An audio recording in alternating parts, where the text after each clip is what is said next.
Hello, my lovelies. I'm doing a second video this week because I was just feeling like it. So today I was feeling like going big, being bold. And so today I just wanted to talk about that. We're about to finish out the year 2019 and we're coming up on a new decade, 2020. Beautiful round numbers. So much opportunity, so much greatness to be had. But before we get there, there's probably some things that we really wanted to accomplish that we didn't do. Why not just do it? Just do it. Just be bold. Go out and do it. Figure out what it is you want. That's the hardest part. Once you figure out what you want, it's really easy to figure out how to get there. And I know that sounds stupid because obviously if you just say, oh, okay, well, I want a new house. So, okay, cool. What does this new house look like? Where is this new house?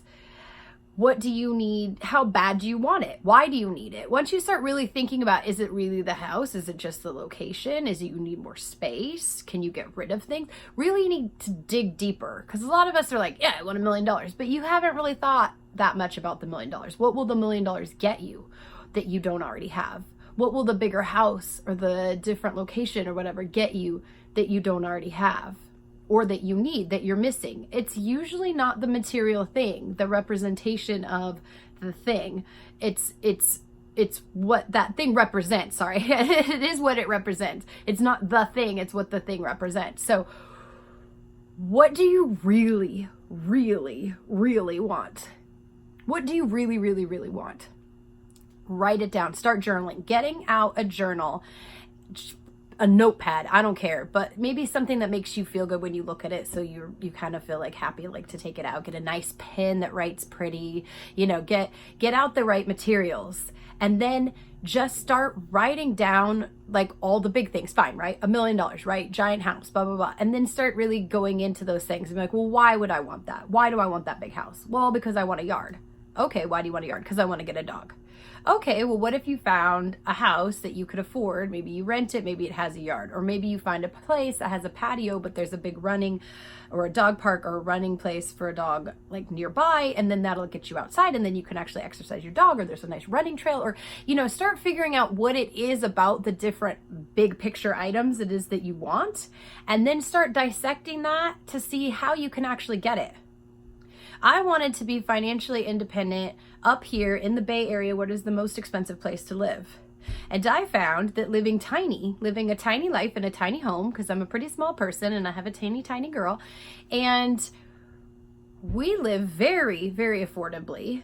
And I just made it happen. I don't know how. I just did. I found the place. I decided that it was okay to sacrifice in the size of my place because I'm barely home at all. And it's comfortable and it's safe and we're taken care of. And I don't have that many things and I don't like to keep that many things. So switching to a minimalist life in the extreme form was not that hard for me. And so I thought, well, what the heck? Why pay a ton of rent when I really want to be up here in the Bay Area?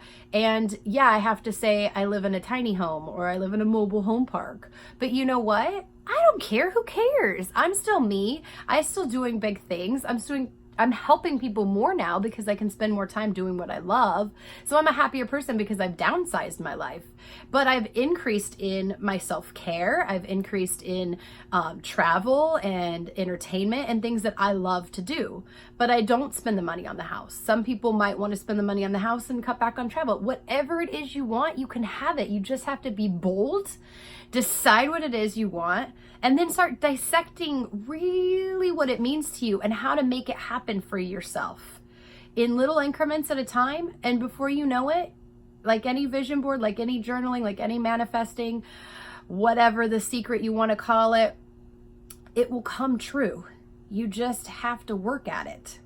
And you have to really figure out what it is. Because a lot of times we think we want something, but it really wasn't that thing. It was something attached to that thing. So you've really got to dig deep and you got to get out the journal and you might have to meditate and you might have to go into the nature. But do what you got to do because you got to be bold and close out this year and figure all that crap out so that you can make big, big, big moves next decade starting in January.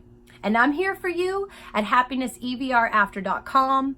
Subscribe to the channel, like the video, check out our other videos, check out our website, join the Happiness Club, or if you need further help, I'm here for life coaching.